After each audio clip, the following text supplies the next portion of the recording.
Hello everyone, कैसे आप सब लोग। आप देख रहे हो मेरा यूट्यूब चैनल सीखो लॉ और मैं हूँ एडवोकेट प्रीजा। हमने लास्ट वीडियो में introduction of proposition, characteristics of proposition, proposition and facts, proposition and judgement, proposition and sentence, ये 5 पॉइंट्स हमने लास्ट वीडियो में कवर किए। अगर आपने वो वीडियो नहीं देखा है तो आप जाके देख सकते हो, डिस्क्रिप्शन बॉक्स में उसकी लिंक दी गई है। In this video, we are going to cover constituent and component, traditional analysis of propositions, meaning and introduction of terms, term and words, classification of terms, classification of proposition। ये 6 points हम इस video में cover करेंगे। इस topic का नाम है term and preposition, जैसे कि आपको पता ही है। अगर आपने मेरे चैनल को अभी तक लाइक, शेयर एंड सब्सक्राइब नहीं किया है तो प्लीज़ जाके लाइक, शेयर एंड सब्सक्राइब कीजिए। जितने ज़्यादा लाइक्स एंड शेयर और सब्सक्राइब करोगे उतने जल्दी आपको नोट्स में प्रोवाइड करूँगी।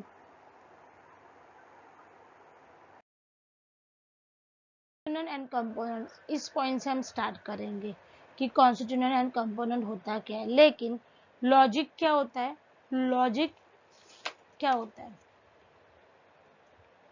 तो preposition is the basic unit of logic. Preposition क्या है? ये बेसिक यूनिट है लॉजिक का। It can be analyse through it's elements. Preposition को कैसे एनालाइज करते हैं? उसके एलिमेंट के थ्रू। ओके, तो एलिमेंट क्या होता है? The element into which a proposition can be analyse are called constituents. जो प्रपोजिशन को जिस एलिमेंट के थ्रू हम एनालाइज करते हैं उसी को हम कहते हैं constituent. For example, Sita is beautiful. In this sentence, in this preposition, Sita ये एक वर्ड है, इज ये एक वर्ड है, ब्यूटीफुल ये एक वर्ड है। तो ये तीनों वर्ड क्या हुए? ये तीनों वर्ड क्या हुए? कॉन्स्टिट्यूएंट हुए। ये हर एक वर्ड क्या हुआ? एलिमेंट्स हुआ। ये हर एक वर्ड क्या हुआ? कॉन्स्टिट्यूएंट हुआ। तो प्रपोजिशन में, सेंटेंस में, प्रपोजिशन में जो भी वर्ड यूज होते हैं उसको हम एलिमेंट्स या फिर कॉन्स्टिट्यूएंट कहते हैं। Every proposition there is a one element which combine the other element. This combining element is called component. जो दो एलिमेंट को एक साथ जोड़ता है, कंबाइन करता है, उसको कहते हैं हम कंपोनेंट। तो यहाँ पे राम लव सीता, ये लव क्या हुआ? ये वर्ड क्या हुआ? ये कंपोनेंट हुआ। अगर हम इस वर्ड को निकाल देंगे लव को, तो राम और सीता का इस प्रपोजिशन में कुछ मतलब हुआ क्या? नहीं हुआ। तो प्रपोजिशन में कंपोनेंट वर्ड क्या होता है? रिक्वायर्ड होता है। तो और कॉन्स्टिट्यूएंट क्या है? हर एक वर्ड, प्रपोजिशन का हर एक वर्ड एलिमेंट कॉन्स्टिट्यूएंट है। वो सब्जेक्ट भी हो सकता है, वो प्रिडिकेट भी हो सकता है, वो कॉपुला भी हो सकता है। कंपोनेंट एंड अदर कॉन्स्टिट्यूएंट, इसमें एक पॉइंट है, कंपोनेंट एंड अदर कॉन्स्टिट्यूएंट। मतलब कंपोनेंट चेंज होगा या फिर कंपोनेंट कांस्टेंट है, तो कॉन्स्टिट्यूएंट कैसे होगा प्रपोजिशन में? फर्स्ट सिचुएशन है, a component is a universal while the constituent it combine can be particular. Component कैसा होगा? यूनिवर्सल होगा, लेकिन कॉन्स्टिट्यूएंट क्या होगा? चेंज होता रहेगा। फॉर एग्जाम्पल, जैसे कि हमने पहले देखा था कि कंपोनेंट का एक एग्जाम्पल देखा था, राम लव सीता। वैसे ही हम लव्ड वर्ब को यूज करके कंपोनेंट को और सेंटेंस देखेंगे। मनीष लव लीला, आकाश लव सिया। यहाँ पे इन एग्जाम्पल में लव जो कंपोनेंट था वो सेम रहा, यूनिवर्सल रहा, लेकिन जो इंडिविजुअल्स थे, इंडिविजुअल्स के नेम थे, कॉन्स्टिट्यूएंट क्या हुआ? चेंज होता गया। तो कॉन्स्टिट्यूएंट कैसा है? पर्टिकुलर। कॉन्स्टिट्यूएंट क्या है? पर्टिकुलर है। लेकिन कंपोनेंट पर्टिकुलर हुआ क्या? नहीं हुआ। कंपोनेंट कैसे रहा? यूनिवर्सल रहा, एक ही रहा, चेंज नहीं हुआ। सेकेंड पॉइंट है, every preposition is about a certain content और ऑब्जेक्ट। हर एक प्रपोजिशन में एक सब्जेक्ट मैटर होता है, सर्टन कंटेंट होता है, लेकिन प्रपोजिशन में जो सब्जेक्ट और कंटेंट होता है वो कौन इंडिकेट करता है, वो कॉन्स्टिट्यूएंट इंडिकेट करता है। अगर सब्जेक्ट प्रपोजिशंस का कंटेंट अलग होगा तो वो कॉन्स्टिट्यूएंट भी अलग होगा। For example, Ram is honest, Ram is honest. Second example, Savitri is clever, Savitri is clever. And third example है is this mango is ripe. ये जो तीनों एग्जाम्पल थे उसमें क्या था, कंपोनेंट इज यूज किया है, ये सेम यूज किया है सब में। और इस एग्जाम्पल में क्या बताया गया है, क्या असर्ट किया गया है कि क्वालिटी बताई गई है इंडिविजुअल की। तो हर एक इंडिविजुअल की क्वालिटी कैसी है, डिफरेंट है। तो ये क्या हुआ, सब्जेक्ट मैटर हुआ प्रपोजिशन का। लेकिन कंपोनेंट क्या रहा, कांस्टेंट रहा। कंपोनेंट इज था लेकिन कॉन्स्टिट्यूएंट चेंज होते गए हर एक प्रपोजिशन में। ठीक है। नेक्स्ट सिचुएशन क्या है, the form of propositions depends upon the way the constituent are combined. Proposition का फॉर्म क्या है, कैसे हम किस पे डिपेंड है, या हम मतलब प्रपोजिशन का फॉर्म क्या है कैसे डिसाइड करेंगे, तो वो कॉन्स्टिट्यूएंट को कैसे कंबाइन किया गया है, किस वर्ड से, कौन सा कंपोनेंट यूज करके कॉन्स्टिट्यूएंट को कंबाइन किया गया है, उसके ऊपर डिपेंड होता है form of propositions. For example, John is intelligent, ये एक फर्स्ट एग्जाम्पल है। उस एग्जाम्पल में क्या बोला है कि अफर्म किया है, जॉन को अफर्मेशन दी है कि वो इंटेलिजेंट है। ठीक है। सेकेंड एग्जाम्पल है, Lata Mangeshkar is a singer, तो इसमें लता मंगेशकर को क्लास ऑफ मतलब जो सिंगर का क्लास है उसका मेंबर बताया गया है। और जो लास्ट एग्जाम्पल है, अ पीकॉक इज अ बर्ड, तो द पीकॉक को किस क्लास में इंक्लूड किया गया है, बर्ड क्लास में। सो क्या हुआ यहाँ पे, the component in these propositions are different, these propositions are of different form। ये क्या है, यहाँ पे भी कंपोनेंट इजी हुआ है लेकिन उसका जो हर एक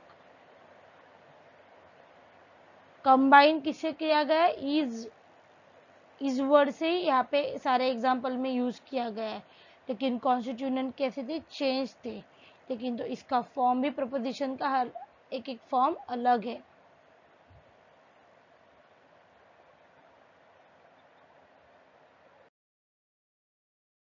एनालिसिस ऑफ प्रपोजिशन। अभी प्रपोजिशन का ट्रेडिशनल एनालिसिस क्या है वो हम देखेंगे।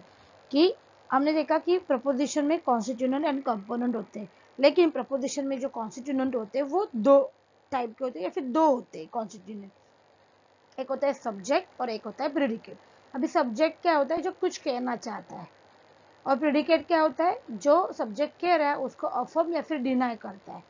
The subject is that about which something is said, the predicate is that which is affirmed or denied of the subject।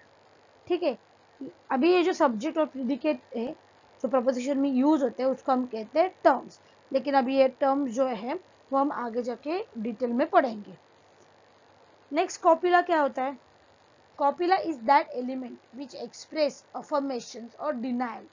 ये कॉपुला क्या होता है, ट्रेडिशनल एनालिसिस में कॉपुला क्या होता है कि जो एक्सप्रेस करता है एलिमेंट्स को, एलिमेंट के थ्रू अफर्म और डिनाई करता है।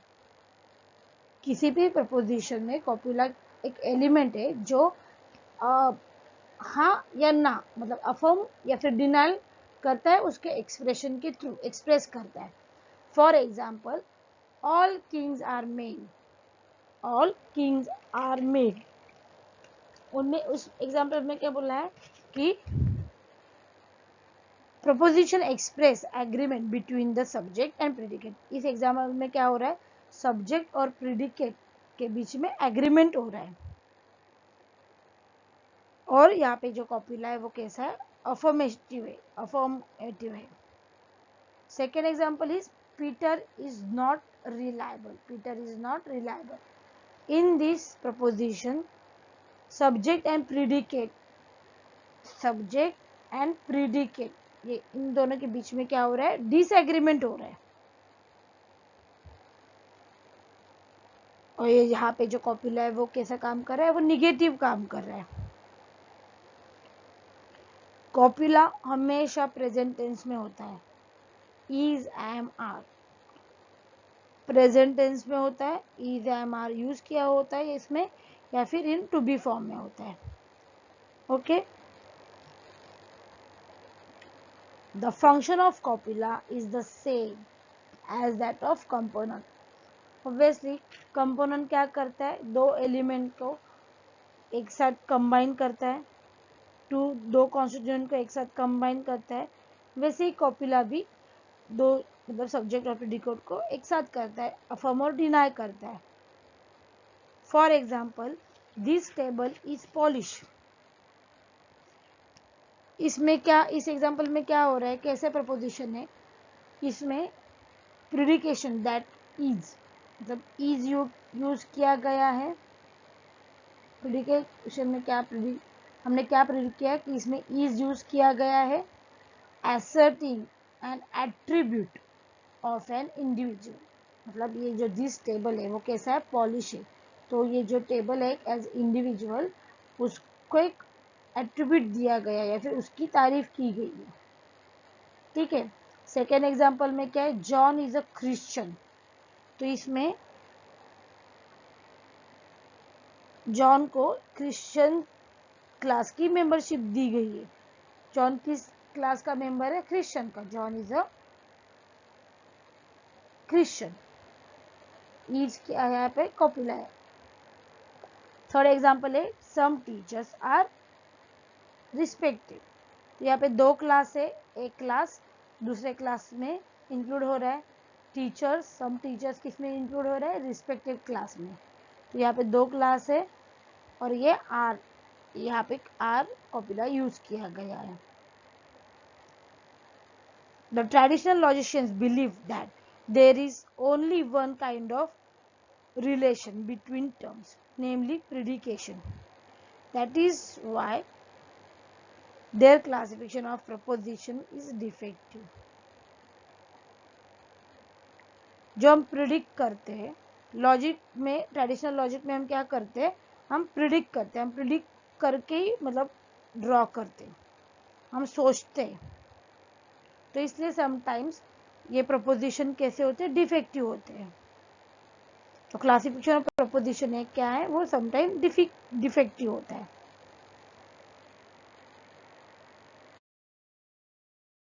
Meaning and introduction of terms. Term क्या होता है, जो सब्जेक्ट एंड प्रेडिकेट होता है प्रपोजिशन में, उसको हम टर्म्स कहते हैं। ठीक है, टर्म में be define as a word और a group of word which stand as a subject और the predicate of a logical proposition. Logical proposition में टर्म क्या होता है, वर्ड्स और ग्रुप ऑफ वर्ड्स जो स्टैंड करते हैं एज ए सब्जेक्ट और प्रेडिकेट। मतलब जो वर्ड्स जो हम यूज करते हैं सेंटेंस या प्रपोजिशन में, लेकिन वो क्या होने चाहिए, सब्जेक्ट या फिर प्रेडिकेट होने चाहिए, उस वर्ड्स को हम कहते हैं terms. For example, Himalaya is the highest mountain. तो हिमालय क्या हुआ, सब्जेक्ट हुआ। द हाइएस्ट माउंटेन क्या हुआ, प्रेडिकेट हुआ। और ये इज क्या है, ये कॉपुला है, कंपोनेंट है। तो हिमालय द हाइएस्ट माउंटेन क्या हुआ, ये टर्म्स हुए।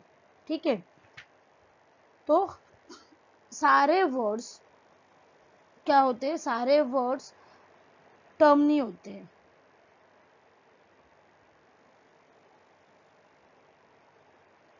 लेकिन word become a terms when it stand as a subject और प्रेडिकेट। सारे वर्ड जो है टर्म्स नहीं हम कह सकते सारे वर्ड्स को, क्योंकि यहाँ पे इज टर्म है क्या, नहीं है। तो सारे वर्ड्स ये टर्म नहीं होते, हो सकते। लेकिन जो वर्ड्स एज अ सब्जेक्ट और प्रेडिकेट स्टैंड करते हैं, मतलब जो सब्जेक्ट और प्रेडिकेट कह सकते हैं, वैसे वर्ड्स क्या होते हैं, टर्म्स होते हैं। A word become a terms when it stand as a subject and predicate. जो word terms में convert कब होंगे, जब वो subject और predicate की तरह काम करेंगे. यहाँ पे कुछ types के words है. Okay, there are 3 kinds of words. Some words can become terms independently. कुछ जो words है वो एक single words independently काम करते हैं, उसको कहते हैं categorical words. जो अकेले ही काम करते हैं, उसको किसी सपोर्ट की, दूसरे वर्ड्स की जरूरत नहीं होती है. For example man, building, honest, ये वर्ड क्या है, कैटेगोरिकल वर्ड्स है, कैटेगोरीमेटिक वर्ड्स है. ओके, अभी सेकेंड टाइप क्या है, सिने कैटेगोरीमेटिक वर्ड्स. अभी सिने कैटेगोरीमेटिक वर्ड्स क्या है, इसको किसी और वर्ड्स की जरूरत होती है. मतलब सिने कैटेगोरीमेटिक वर्ड्स ऐसे होते हैं जिनको कैटेगोरीमेटिक वर्ड्स की जरूरत होती है, उनके सपोर्ट के बिना वो स्टैंड नहीं करते. For example an, a, of, in, very, ये वर्ड क्या हुए, सिने कैटेगोरीमेटिक वर्ड्स. और जो थर्ड वर्ड्स है कैटेगोरीमेटिक वर्ड्स, वो क्या है, वो जो प्रपोजिशंस नहीं कहलाते हैं,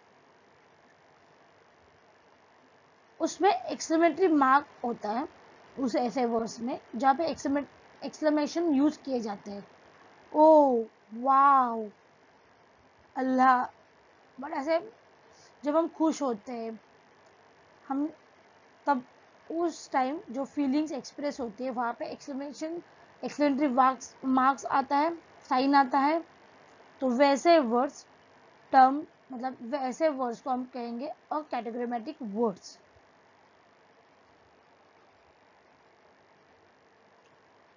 और जो एक्सक्लेमेशन है, this exclamatory sign can not be combined with any other words.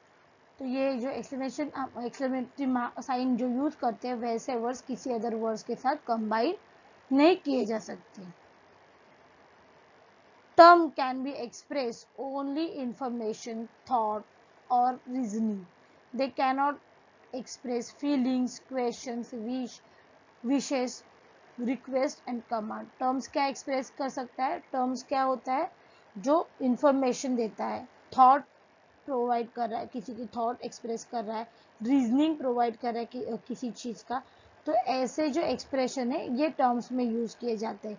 लेकिन जो हमारी फीलिंग्स है, क्वेश्चंस है, विश है, रिक्वेस्ट है, कमांड है, ये जो हम एक्सप्रेस करते हैं, ये वर्ड्स या फिर ये जो एक्सप्रेस किया जाता है, ये टर्म नहीं के, इन सबको हम टर्म नहीं बोल सकते कि ये टर्म्स है. Okay, classification of term. अभी टर्म को भी क्लासिफाई किया गया है. सो फर्स्ट क्लासिफिकेशन है singular and general term. Singular term क्या है, जो किसी एक पर्टिकुलर ग्रुप के बारे में, एंटायर ग्रुप के बारे में जब बात कर रहे होते हैं तो उसको हम कहते हैं, इंडिकेट कर रहा होता है, तब हम कहते हैं ये जनरल टर्म है. वो पॉजिटिव भी हो सकती है और वो निगेटिव भी हो सकती है. General term is that speak about the entire group indicated by it, and it may be positive or negative. For example, all Brahmins are Hindu. अभी इस एग्जाम्पल में ब्राह्मीण क्या है, ये सब्जेक्ट है, और हिंदू क्या है, प्रीडिकेट है. तो ब्राह्मीण जो है वो एवरी ब्राह्मीण के बारे में बात कर रहा है, और जो हिंदू है वो एवरी हिंदू के बारे में बात कर रहा है. तो ये दोनों जो वर्ड है, ब्राह्मीण और हिंदू, वो एक एंटायर ग्रुप को रिप्रेजेंट कर रहे हैं, उसी के बारे में इंडिकेट कर रहा है. ठीक है. तो जनरल टर्म क्या होता है, किसी ग्रुप के बारे में जब बात हो रही होती है किसी टर्म्स के थ्रू, तो उसको हम जनरल टर्म कहते हैं. सिंगुलर टर्म क्या होता है, एक स्पेसिफिक ऑब्जेक्ट, इंडिविजुअल, एक पर्टिकुलर थिंग्स के बारे में जब बात होती है तब हम उसको कहते हैं singular term.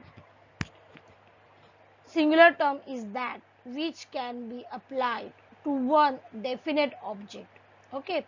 For example, Dilip is an actor. अभी यहाँ पे दिलीप क्या है, एक इंडिविजुअल पर्सन है, तो उसी के बारे में बात हो रही है कि वो क्या है, वो एक्टर है. तो एक स्पेसिफिक पर्सन के बारे में यहाँ पे बात हो रही है।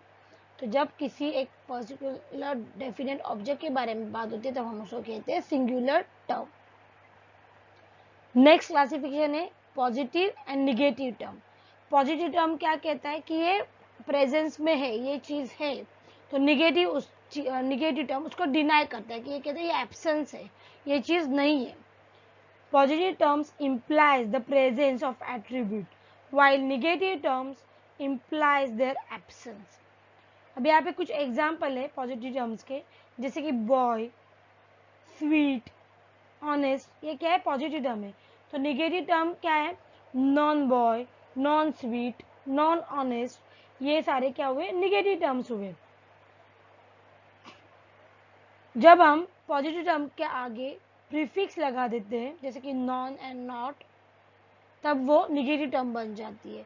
फॉर एग्जाम्पल इंडियन, इंडियन के आगे हम प्रीफिक्स लगा देंगे नॉन, तो ये हो जाएगा निगेटिव टर्म नॉन इंडियन।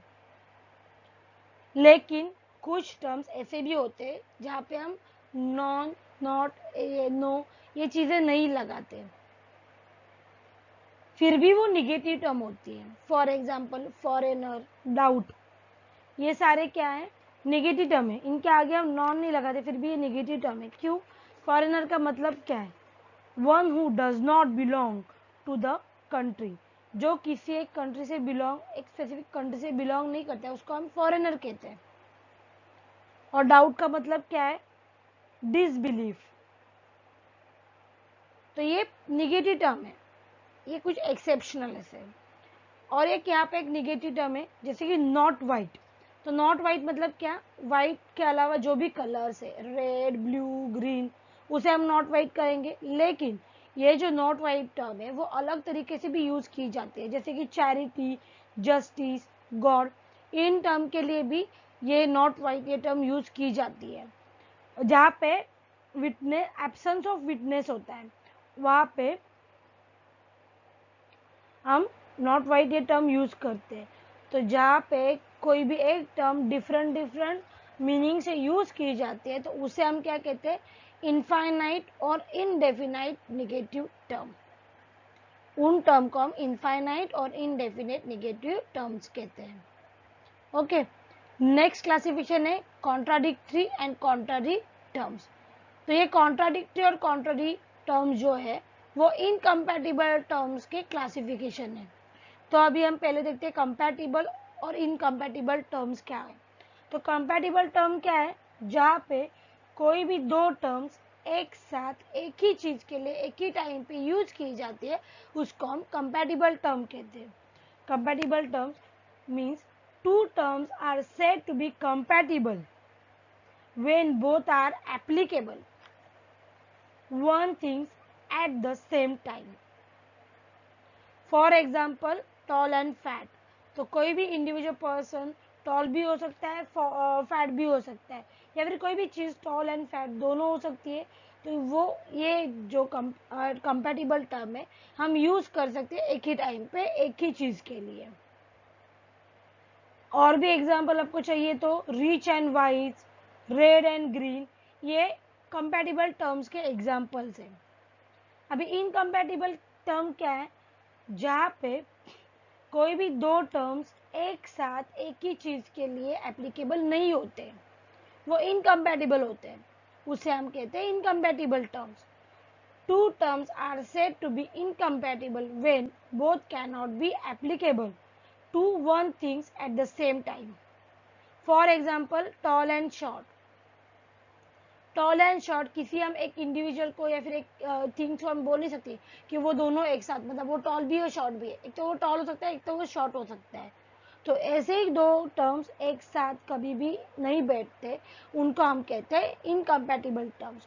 और भी आपको एग्जांपल चाहिए तो rich and poor, happy and non happy, ये क्या हुए इनकम्पैटिबल टर्म्स।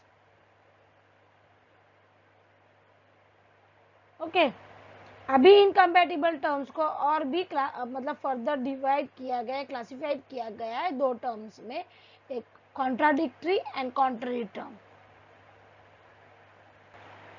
कॉन्ट्राडिक्टरी टर्म क्या है, two terms are said to be contradictory to each other when they are mutually exclusive as well as collectively exhaustive. जब दोनों चीज एक दूसरे से म्यूचुअली एक्सक्लूसिव और कलेक्टिवली एग्जॉस्टिव हो तब हम उसको उस टर्म को कहेंगे ये कॉन्ट्राडिक्टरी टर्म है. अभी म्यूचुअली एक्सक्लूसिव मीन्स क्या है कि वो दो टर्म्स एक साथ एक ही टाइम पे ट्रू नहीं हो सकते, उनमें से कुछ एक ही चीज ट्रू होगी. दोनों एक साथ कभी दोनों टर्म्स एक साथ कभी भी ट्रू नहीं हो सकते, उसे हम कहते हैं म्यूचुअली एक्सक्लूसिव. और कलेक्टिवली एग्जॉस्टिव मीन्स वो दोनों टर्म्स जो अल्टरनेटिव्स है वो सारे फिनिश कर देती है. जब वो दोनों टर्म्स एक साथ आती है तब जो अदर अल्टरनेटिव होते थे वहां पे कोई अल्टरनेटिव बचता ही नहीं है, उसे हम कहते हैं collectively exhaustive. For example tall and short. अभी टॉल एंड शॉर्ट क्या है? टॉल एंड शॉर्ट ये है, इस टर्म को हम कहेंगे ये म्यूचुअली एक्सक्लूसिव है, क्योंकि एक तो वो पर्सन टॉल हो सकता है फिर शॉर्ट हो सकता है, तो एक ही टर्म उसमें से कुछ ट्रू होगी तो उस टर्म को हम कहेंगे म्यूचुअली एक्सक्लूसिव. और एक एग्जांपल दिया गया है यहाँ पे व्हाइट एंड नॉन व्हाइट. तो ये व्हाइट एंड नॉन व्हाइट क्या है? ये जो टर्म है वो mutually exclusive and collectively exhaustive भी है. अभी म्यूचुअली एक्सक्लूसिव कैसे कि व्हाइट या फिर नॉन व्हाइट इसमें से एक ही होगा, कुछ वो टर्म करेक्ट होगा. और correct collectively exhaustive means not white means जो व्हाइट नहीं है वो सारे कलर्स, और व्हाइट मीन्स व्हाइट कलर. तो जो कलर्स के जो भी कलर्स आते हैं वो सारे कवर किए गए व्हाइट और नॉन व्हाइट में. यहाँ पे कोई अल्टरनेटिव बचता ही नहीं है,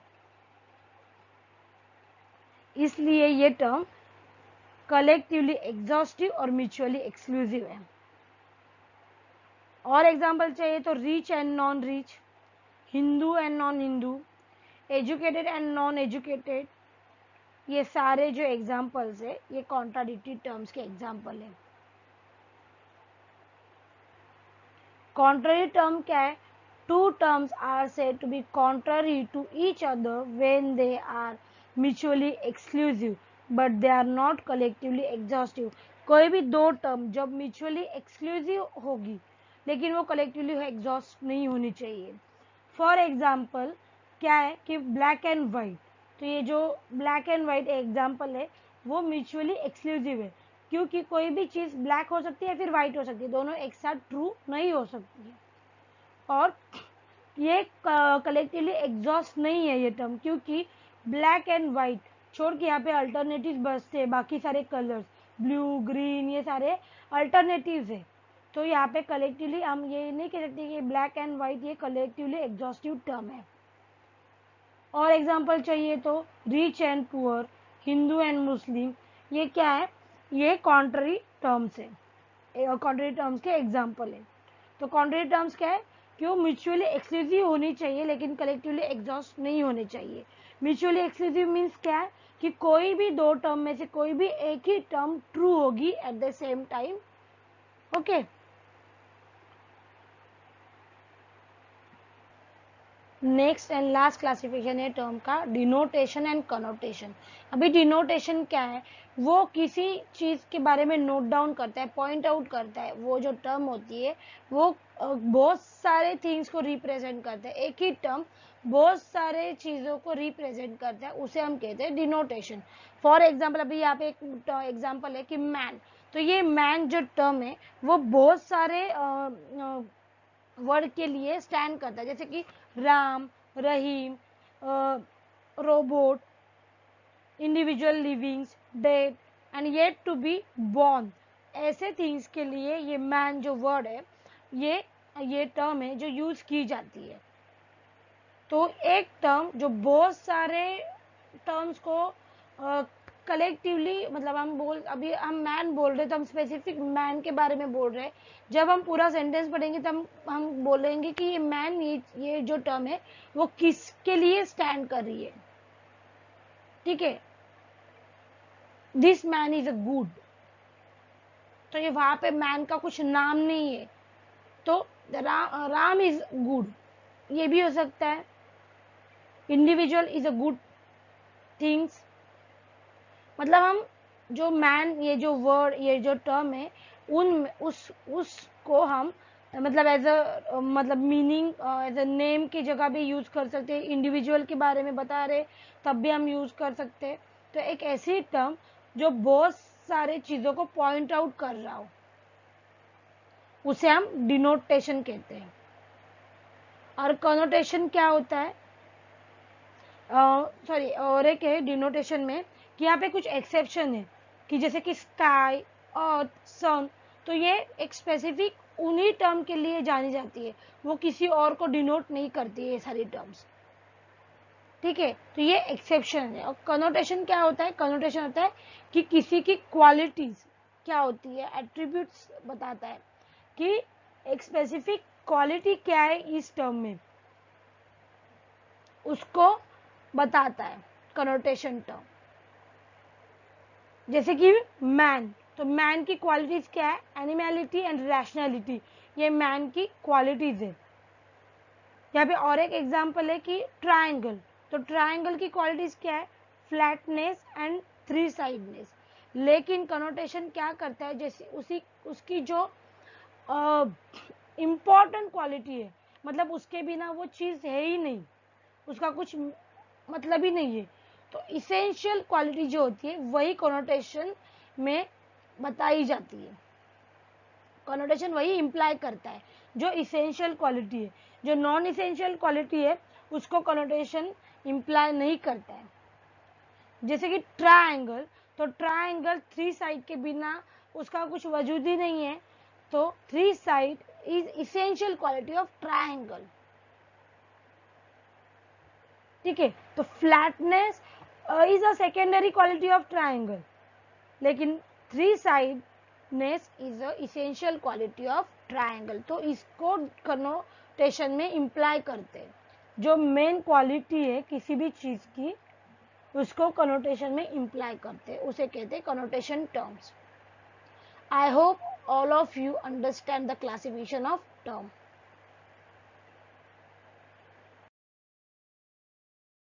क्लासिफिकेशन ऑफ प्रपोजिशंस, तो क्लासिफिकेशन ऑफ प्रपोजिशंस में मेन दो क्लासिफिकेशन है। First traditional classification of preposition and second is modern classification of propositions. तो अभी हम देखेंगे ट्रेडिशनल क्लासिफिकेशन ऑफ प्रपोजिशंस क्या है। मॉडर्न क्लासिफिकेशन ऑफ प्रपोजिशंस ये अलग टॉपिक ही है, तो वो हम बाद में देखेंगे। तो ट्रेडिशनल क्लासिफिकेशन ऑफ प्रपोजिशंस में बहुत सारे यहाँ पे क्लासिफिकेशन है। तो देखते हैं फर्स्ट क्लासिफिकेशन क्या है, सिंपल एंड कंपाउंड प्रपोजिशंस। अभी सिंपल क्लासिफिकेशन ऑफ प्रपोजिशन क्या है, सिंपल प्रपोजिशन क्या है कि is one which affirm or deny a predicate of a subject. The predicate is assert of the subject, asserted of the subject, मतलब जो predicate है वो सब्जेक्ट के बारे में कुछ कहता है, वो नेगेटिव पॉजिटिव कुछ भी हो सकता है, लेकिन प्रिडिकेट कहता है कि सब्जेक्ट क्या है। For example all fairies are beautiful, तो यहाँ पे सब्जेक्ट क्या है, फेरीज है, और ब्यूटीफुल क्या है, प्रिडिकेट है। तो फेरीज कैसे है, ब्यूटीफुल है, तो ये कौन कह रहा है, ये प्रिडिकेट कह रहा है कि सब्जेक्ट क्या है। ठीक है, तो उसे कहते हैं सिंपल प्रपोजिशन। नेक्स्ट क्लासिफिकेशन मतलब है कंपाउंड प्रपोजिशन। तो कंपाउंड प्रपोजिशन में क्या होता है कि वहां पे कंडीशंस होती है। Compound preposition is when a preposition makes on assertions under certain condition, it is called a compound propositions। assertion under certain condition, यहाँ पे कुछ मतलब कंडीशन डाली जाती है, इस प्रपोजिशन में कंडीशन होती है, उसे कहते हैं हम कंपाउंड प्रपोजिशन। तो फॉर एग्जाम्पल आइदर मीना और मोहिनी इज इंटेलिजेंट, अभी इन दोनों में से कोई एक ही इंटेलिजेंट है, ये कंडीशन है। ठीक है, इस एग्जाम्पल ऐसे प्रपोजिशन को हम कहते हैं कि कंपाउंड प्रपोजिशन, जहाँ पे हमें कंडीशन दिखती है प्रपोजिशन में, उसको हम कहते हैं कि ये कंपाउंड प्रपोजिशन है। नेक्स्ट क्लासिफिकेशन क्या है प्रपोजिशन का, कैटेगोरिकल एंड कंडीशनल प्रपोजिशन। तो हम देखेंगे कंडीशनल प्रपोजिशन क्या है। तो अभी आपको कंडीशनल प्रपोजिशन के नाम से पता चलेगा कि सर्टन कंडीशन होती है। यहाँ पे conditional preposition is an assertion with a certain condition. In this kind of propositions, two or more parts or components are combined or joined together with a certain condition. यहाँ पे हमें पता है कि components क्या है, दो स्टेटमेंट को एक साथ जोड़ता है, सब्जेक्ट और प्रेडिकेट को एक साथ लाता है, ठीक है। तो यहाँ पे दो और दो से ज्यादा पार्ट्स को एक साथ कंबाइन करता है, ज्वाइन करता है विथ सर्टन कंडीशन से, उसे कहते हैं conditional preposition. For example, if war is declared, then price will go up. यहाँ पे क्या कंडीशन है, अगर वॉर डिक्लेयर हुआ तो प्राइस जो है वो भी इंक्रीज होगा, वो भी बढ़ेगा। If war is declared, then price will go up. Okay. ये भी जो कंडीशनल प्रपोजिशन है ये फर्दर डिवाइड किया गया है टू पार्ट्स में, hypothetical proposition and disjunctive propositions. Hypothetical propositions क्या होता है? हाइपोथेटिकल प्रपोजिशंस भी सेम ही होता है कंडीशनल प्रपोजिशन के। यहाँ पे भी कंडीशंस होती है, यहाँ पे भी कंडीशन डाली गई होती है, लेकिन वो कंडीशन कैसी होती है, ये सेंटेंस इफ एंड देन, मतलब इफ से स्टार्ट होता है और देन से कंडीशन यहाँ पे अप्लाई होती है, उनको हम कहेंगे हाइपोथेटिकल प्रपोजिशंस। अभी यहाँ पे एग्जांपल है, if flowers are beautiful then ladies like them.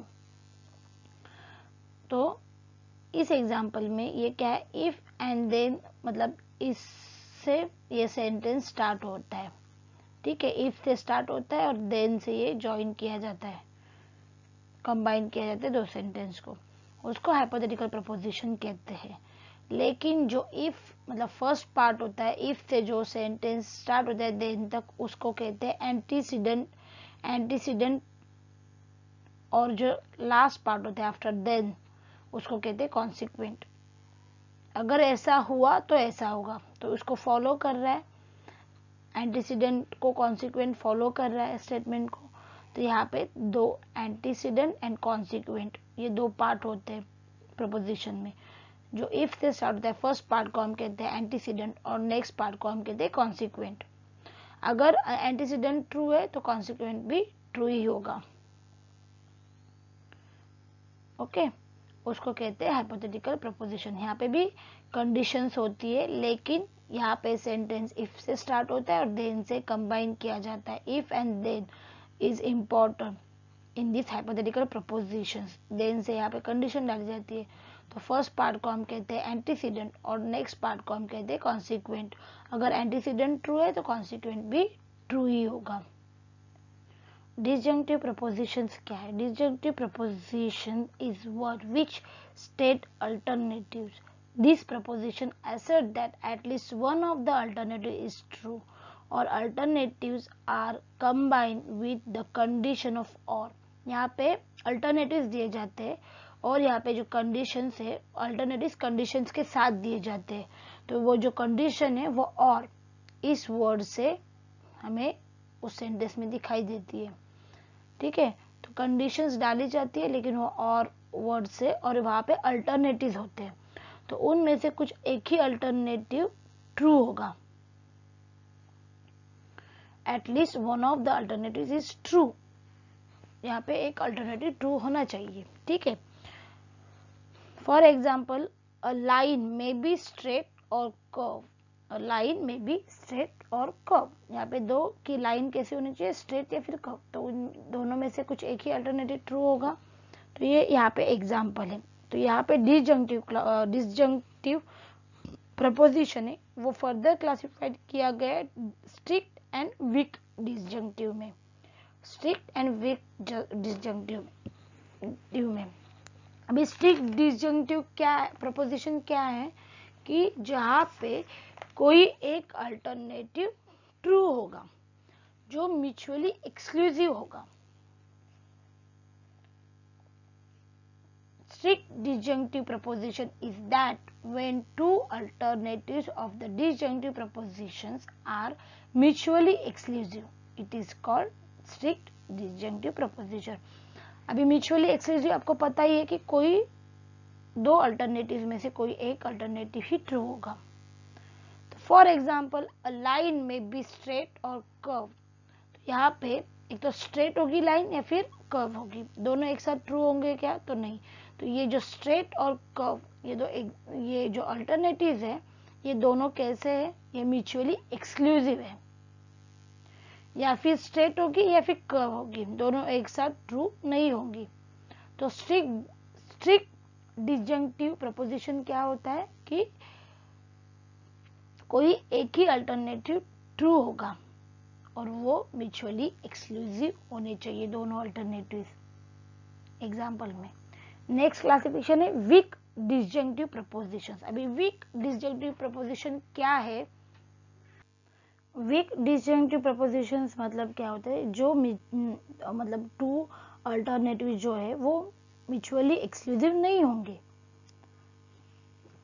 When two alternatives of disjunctive prepositions are not mutually exclusive, it is called weak disjunctive prepositions. अभी यहाँ पे एक एग्जाम्पल है, he may be a teacher or writer. He may be a teacher or writer is a disjunctive prepositions. क्यों? क्योंकि ये दोनों जो अल्टरनेटिव है टीचर एंड राइटर, ये क्या है? ये म्यूचुअली एक्सक्लूसिव नहीं है, क्योंकि कोई भी पर्सन या फिर कोई भी टीचर भी हो सकता है या फिर राइटर भी हो सकता है। अकॉर्डिंग टू मॉडर्न लॉजिक ये जो मतलब ये पॉसिबल है, कोई एक पर्सन टीचर भी हो सकता है, वो राइटर भी हो सकता है। तो ये म्यूचुअली एक्सक्लूसिव नहीं है कि इनमें से एक ही ट्रू होगा। ये दोनों भी ट्रू हो सकते हैं, ये दोनों भी फॉल्स हो सकते हैं। ठीक है, तो ये म्यूचुअली एक्सक्लूसिव नहीं है, ये दोनों चीजें ट्रू हो सकती है एट द सेम टाइम। उसे कहते हैं week डिसजंक्टिव preposition.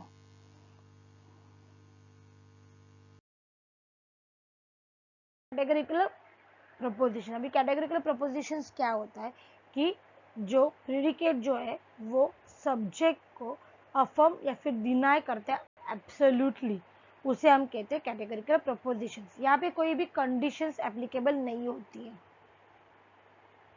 Categorical propositions affirm or deny a predicate of a subject absolutely. It does not include any condition. अब यहाँ पे एग्जाम्पल दिया गया है all things are valuable, और एक एग्जाम्पल है रोज इज रेड। ये क्या है? कैटेगरिकल प्रपोजिशंस के एग्जाम्पल है।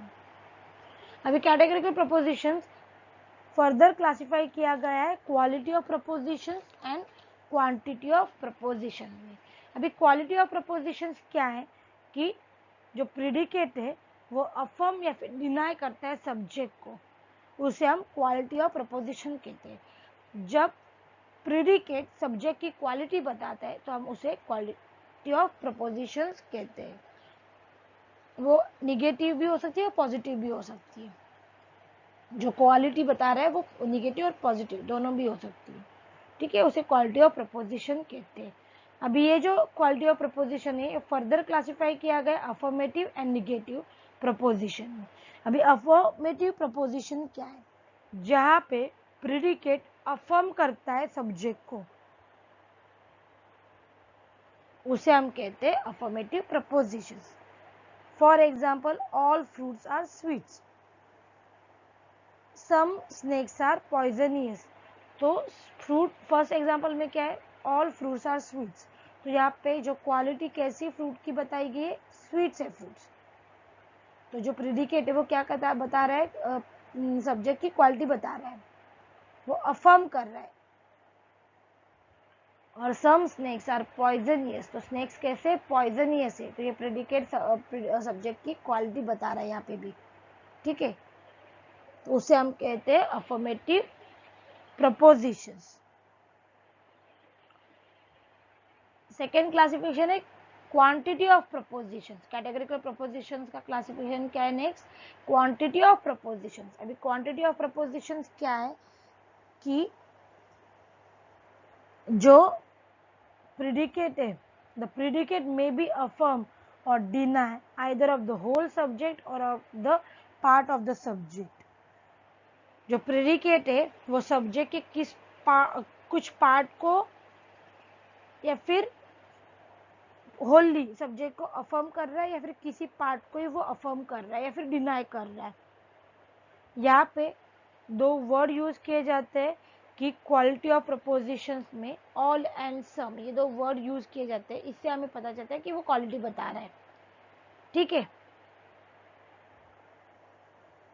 अभी ये जो प्रपोजिशन है क्वालिटी ऑफ प्रपोजिशन, इसको भी फर्दर क्लासिफाई किया गया है universal propositions and particular propositions में। अभी यूनिवर्सल प्रपोजिशंस क्या है, जहाँ पे प्रेडिकेट है वो सब्जेक्ट को होली अफर्म या फिर होली डिनाई कर रहा है, उसे हम कहते हैं universal propositions. For example, all men are selfish, all men are selfish. तो ऑल ये यूज किया गया, तो सब मेन कैसे सेल्फिश है, तो होली अफर्म किया गया है इस एग्जाम्पल में। नेक्स्ट एग्जाम्पल क्या है, no men are perfect, no men are perfect. तो यहाँ पे फुल्ली होल सब्जेक्ट को डिनाई किया गया है। तो यूनिवर्सल प्रपोजिशन क्या होता है, जहाँ पे पूरी तरीके से अफर्म या फिर डिनाई करता है प्रेडिकेट सब्जेक्ट को। अभी नेक्स्ट क्लासिफिकेशन है particular preposition. Categorical quantity of preposition का क्लासिफिकेशन क्या है, पर्टिकुलर प्रपोजिशन। पर्टिकुलर प्रपोजिशन क्या है कि जो when it is affirmed or deny of a part of the subject, जो कुछ पार्ट सब्जेक्ट के कुछ पार्ट को अफर्म या फिर डिनाई करते हैं, तब हम उसे कहते हैं particular proposition. For example, some students are clever. तो यहाँ पे सम ये लेटर ये वर्ड यूज किया गया है, तो सम स्टूडेंट्स आर क्लेवर, तो कुछ स्टूडेंट ही क्लेवर है, यहाँ पे किसी पार्ट को ही अफर्म किया गया है। और नेक्स्ट एग्जाम्पल है some flowers are not fragrant. तो यहाँ पे भी कुछ पार्ट को डिनाई किया गया है। फर्स्ट एग्जाम्पल में अफर्म किया गया है कुछ पार्ट को, सेकेंड एग्जाम्पल में कुछ पार्ट को डिनाई किया गया है सब्जेक्ट के। तो जब पूरी तरीके से किसी पार्ट को डिनाई या फिर अफर्म या फिर डिनाई नहीं किया गया हो, मतलब किसी पार्ट को ही अफर्म या फिर डिनाई किया गया हो, तो उसे कहते हैं हम पर्टिकुलर प्रपोजिशन। ठीक है, ये फोर फोल्ड क्लासिफिकेशन क्या है, ये जो फोर फोल्ड क्लासिफिकेशन है वो जो क्वालिटी ऑफ प्रपोजिशन क्लासिफाई किया गया है अफर्मेटिव एंड निगेटिव प्रपोजिशन में। क्वांटिटी ऑफ प्रपोजिशन जो है वो क्लासिफाई किया गया है यूनिवर्सल एंड पर्टिकुलर प्रपोजिशन में। तो इसी प्रिंसिपल पे बेस्ड है ये फोर फोल्ड क्लासिफिकेशन। ठीक है, और ये इस फोर फोल्ड क्लासिफिकेशन को हम ट्रेडिशनल स्कीम या फिर ट्रेडिशनल शेड्यूल भी कहते हैं। अभी देखते हैं कि फोर फोल्ड क्लासिफिकेशन के जो फोर क्लासिफिकेशन है वो क्या है। फर्स्ट है यूनिवर्सल अफर्मेटिव। इसमें यूनिवर्सल अफर्मेटिव में जो प्रेडिकेट है वो होली अफर्म करता है सब्जेक्ट को। The predicate is affirm of the whole subject, उसे कहते हैं universal affirmative. For example, all fairies are beautiful. Second example is all Brahmins are Hindu. In this example में जो सब्जेक्ट है उसको होली अफर्म कर रहा है प्रेडिकेट। ठीक है, अभी यहाँ पे एक नई चीज है कि ये जो क्लासिफिकेशन है उसको हम सिंबल के थ्रू जानेंगे। अभी यूनिवर्सल ऑफ अफर्मेटिव को ट्रेडिशनल लॉजिक में लेटर ए से रिप्रेजेंट किया गया है। तो ये याद रखना कि किस लेटर से इसको याद किया है, क्योंकि यही सिंबल हम आगे जाके यूज करने वाले हैं। तो यूनिवर्सल अफर्मेटिव के लिए लेटर ए। अभी नेक्स्ट एग्जांपल है यूनिवर्सल निगेटिव। अभी यूनिवर्सल निगेटिव में द प्रेडिकेट जो है वो डिनाई करता है होली सब्जेक्ट को। ठीक है, पूरी तरीके से सब्जेक्ट को डिनाई करता है predicate. For example, no men are mortal, no men are mortal. यहाँ पे यूनिवर्सल निगेटिव को हम लेटर ई से रिप्रेजेंट करते हैं ट्रेडिशनली, लेटर ई से। नेक्स्ट एग्जाम्पल है पर्टिकुलर अफर्मेटिव। यहाँ पे जो प्रिडिकेट है वो कुछ पार्ट को, सब्जेक्ट के किसी पार्ट को अफर्म करता है, उसे कहते हैं हम particular affirmative. For example, some singers are rich, some singers are rich. और ये जो पर्टिकुलर अफर्मेटिव है उसको हम जानते हैं लेटर आई से। ट्रेडिशनली इसको लेटर आई से रिप्रेजेंट करते हैं पर्टिकुलर अफर्मेटिव को। लास्ट क्लासिफिकेशन है पर्टिकुलर निगेटिव। पर्टिकुलर निगेटिव, तो ये क्या है, ये जो प्रिडिकेट जो है वो सब्जेक्ट के किसी पार्ट को ही डिनाई करता है, उसे कहते हैं हम पर्टिकुलर निगेटिव। यहाँ पे एक एग्जाम्पल है, some magicians are not rich, some magicians are not rich. ठीक है, तो यहाँ पे जो पर्टिकुलर निगेटिव जो है वो ट्रेडिशनली रिप्रेजेंट करते हैं लेटर ओ से। तो ये जो ए ई आई ओ, ये जो वॉवल है ये आपको याद रखना है, क्योंकि इसी पे पूरा अभी लॉजिक बेस्ड है आगे का।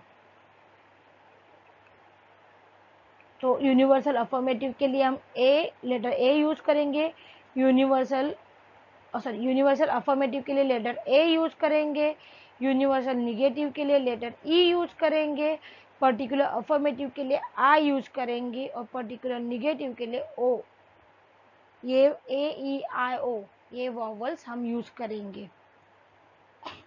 ठीक है, अगर आपको ये मेरा टॉपिक समझ में आ रहा है तो प्लीज़ लाइक कीजिए, शेयर कीजिए एंड सब्सक्राइब कीजिए मेरे चैनल को सीखो लॉ। ये जो हम टॉपिक पढ़ रहे, टर्म एंड प्रपोजिशन, ये दो टॉपिक हम एक साथ पढ़ रहे हैं। अगर इसको मैंने 3 पार्ट्स में, 3 वीडियोस में डिवाइड किया है, क्योंकि एक साथ पढ़ाना आप मतलब इजी नहीं है, आपको भी समझ में नहीं आएगा। ठीक है, इसका फर्स्ट पार्ट का वीडियो आपने अगर नहीं देखा है तो डिस्क्रिप्शन बॉक्स में इसकी लिंक दी गई है, आप जाके देख सकते हो। और इसका जो लास्ट पार्ट है, थर्ड पार्ट है, वो ये नेक्स्ट वीडियो में मैं आपको बता दूंगी। ठीक है, तो आप जब वो आएगा तो आपको उसको नोटिफिकेशन मिल जाएगी। अगर आप सब्सक्राइब करोगे मेरे चैनल को, आपको नोटिफिकेशन नेक्स्ट वीडियो की मिल जाएगी, तो आप वो भी वीडियो देख सकते हो। और अगर आपको कुछ भी लीगल हेल्प चाहिए किसी भी लीगल मैटर में, तो आप मुझे कमेंट बॉक्स में लिख के दे सकते हो, मैं आपकी ज़रूर हेल्प करूँगी। अगर आपको मुझे कंसल्ट करना है तो प्लीज़ आप कमेंट बॉक्स में लिख के मुझे बता दीजिए। और अगर आपको नोट्स भी चाहिए लॉजिक से रिलेटेड, जो हमारे टॉपिक अभी मैंने कवर किए उससे रिलेटेड, तो प्लीज़ आप मुझे कमेंट बॉक्स में लिख के दीजिए कि आपको नोट्स चाहिए, तो मैं वो ज़रूर देने की कोशिश करूँगी। और प्लीज़ ज़्यादा से ज़्यादा लाइक कीजिए, शेयर कीजिए मेरे चैनल को। Thank you, bye bye.